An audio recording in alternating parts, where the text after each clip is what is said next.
Hello my YouTube family. मैं उम्मीद करती हूँ कि आप सब अपने घरों में खुश होंगे और मेरी दुआ है कि आपकी ज़िंदगी में इसी तरह खुशियाँ और सुकून बरकरार रहे। प्रीति और अंकुश की डाइवोर्स कंफर्म हो गई है और प्रीति कभी भी अपने ससुराल नहीं जाएगी। प्रीति फ़ैसला ले चुकी है, प्रीति अपने ससुराल नहीं जाएगी। अब मैं इस वीडियो में बताऊंगी कि इनकी डिवोर्स की क्या वजह है और क्या वजह है कि प्रीति अपने ससुराल नहीं जा रही। लेकिन सबसे पहले मेरे चैनल को सब्सक्राइब करें, मेरी वीडियो को लाइक करें ताकि आपको अपने फेवरेट यूट्यूबर की ज़िंदगी का इनसाइड जो न्यूज़ है वो प्रूफ के साथ मिलती रहे। सबसे पहले तो देखते हैं कि इनकी ज़िंदगी में ऐसा हुआ क्या, क्या क्या मुश्किलात, क्या क्या मसाइल आए जिसकी वजह से इनका रिश्ता यहाँ तक पहुँच गया कि दोनों एक दूसरे की शक्ल नहीं देख रहे। प्रीति अपने ससुराल जाना ही नहीं चाहती। लोग कमेंट्स में बोले जा रहे हैं, हर उसकी वीडियो पे यही बोलते हैं कि प्रीति अपने घर जाओ, अपने शौहर के पास जाओ, अपने पति के पास जाओ, अपने ससुराल जाओ, लेकिन वो किसी की भी बात सुनने को राज़ी नहीं है। टाइटल्स मिसगाइडिंग यूज़ करती है लेकिन उसमें कहीं पे भी अपने ससुराल वापस जाने का जिक्र होता ही नहीं है। प्रीति क्यों इतनी ज़्यादा अपने पति और अपने ससुराल के ख़िलाफ़ है और प्रीति ने ससुराल ना जाने का फ़ैसला क्यों करा, ये तमाम बातें मैं आपको इस वीडियो में अब बताने वाली हूँ। पहली चीज़ ये है कि जब प्रीति की शादी हुई अंकुश से तो उसने ये देखकर अचानक से अमन से उसके रिश्ता टूटा था। उसने दूसरी जगह फ़ौरन कुछ ही महीने में शादी कर ली।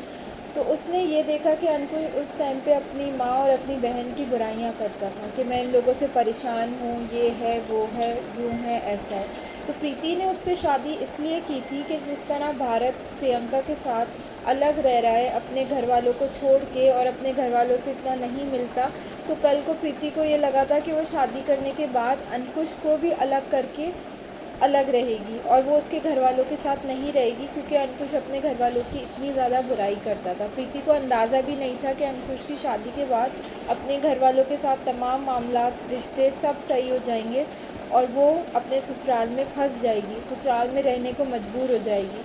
क्योंकि उसने ज़िंदगी हर चीज़ में, अगर आप देखेंगे, प्रीति अपनी वीडियो में अपनी बहन को कॉपी कर रही होती है। हर चीज़, चाहे वो एक्सरसाइज हो, वो खाना पीना हो, वो बाल कटाना हो, वो यूट्यूब का नाम बदलना हो, वो हर चीज़ में अपनी बहन को कॉपी करती है। तो उसने यही चीज़ सोची थी कि मैं एक ऐसे इंसान से शादी करूं जिसके अपने घर वालों के साथ ताल्लुकात अच्छे नहीं हो, ताकि मैं बाद में उन ताल्लुकात में और आग लगा के उसे अलग कर दूं और अलग लेकर अलग रहने लगूं।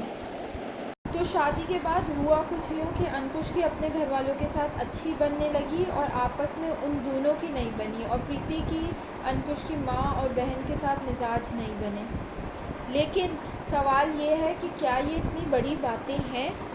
प्रीति ने जो वजूहात बताई, अब तक कुछ भी क्लियर उसने वजह नहीं बताई कि भाई तुम पे ऐसा क्या जुल्म हुआ, क्या सितम हुआ जो तुम अपना घर बार छोड़ के अपनी माँ के यहाँ बैठी हुई हो। डेली ब्लॉगिंग होती थी, ना किसी ने ये देखा प्रीति का हाथ कभी टूटा, ना टांग टूटी, ना उसके मुंह पे हाथ पे कोई निशान। इसका मतलब है कोई तुम्हें मारता पीटता तो वहाँ होगा नहीं। ज़्यादा से ज़्यादा तुमसे बातों में लड़ाई होती होगी, तुम्हारी सास ने तुम्हें कुछ बोल दिया, तुमने उससे कुछ बोल दिया। तो क्या ये बात इतनी बड़ी है जिस पे अपने घर आके बैठ जाया जाए और अपनी ज़िंदगी और सबसे बढ़कर अपने बेटे की ज़िंदगी तबाह कर दी जाए इस बात पे, अपने बेटे को उसके बाप से दूर कर दिया जाए इस बात पे? तो मेरे हिसाब से तो ये इतनी कोई बड़ा मसला नहीं है। अगर अंकुश की माताजी ने तुम्हें कोई ताने मार देती थी, वो कोई बात कर देती थी, तुम भी पलट के बोलती होगी, कोई ना कोई जवाब दे ही देती होगी। तो ये तो हर घर में है। मैं सिर्फ ये पूछूंगी कि कितनी औरतें हैं जिनकी ज़िंदगी में ऐसा नहीं होता। शायद गिनती की 2-4 औरतें होंगी जिनकी सास या नंद कुछ भी उन्हें नहीं बोलती। हर औरत की सास या नंद उन्हें बातें सुनाती है किसी ना किसी मौके पे ज़िंदगी के। तो क्या हर कोई इसी बात पे अपने माँ की तरफ जाके बैठ जाए और अपना घर ख़राब कर दे? इसका मतलब ये है कि इसके मिजाज में मुस्तकिल मिजाजी नहीं थी, कंसिस्टेंसी नहीं थी, ये अपना घर बसाना ही नहीं चाहती थी।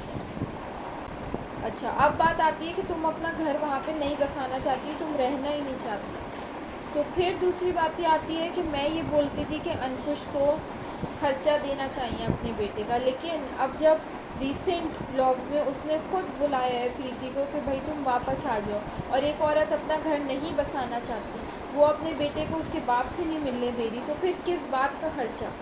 या तो तुम उसे उसके बाप से मिलने दो। मतलब तुम्हें इतनी शर्म भी नहीं है कि तुम्हारी औलाद जब बड़ी होगी, तुम्हारा बेटा बड़ा होगा, सिद्धार्थ तुमसे पूछेगा कि मुझे मेरे बाप से क्यों तुमने अलग किया? तुम्हारा आपसी मिजाज नहीं मिलता था, वो तुम्हारा मामला था, मुझे मेरे बाप की मोहब्बत से क्यों अलग किया? तो तुम्हें इतनी शर्म नहीं है कि तुम जो हो अपनी औलाद का सोच के तुम अपने ससुराल वापस चली जाओ। तो वो तमाम लोग जो कमेंट करते रहते हैं प्रीति अपने घर जाओ, घर जाओ, घर जाओ, वो ये समझ जाएं कि प्रीति फ़ैसला ले चुकी है, वो ससुराल वापस नहीं जाएगी। प्रीति और अंकुश की डाइवोर्स कंफर्म है।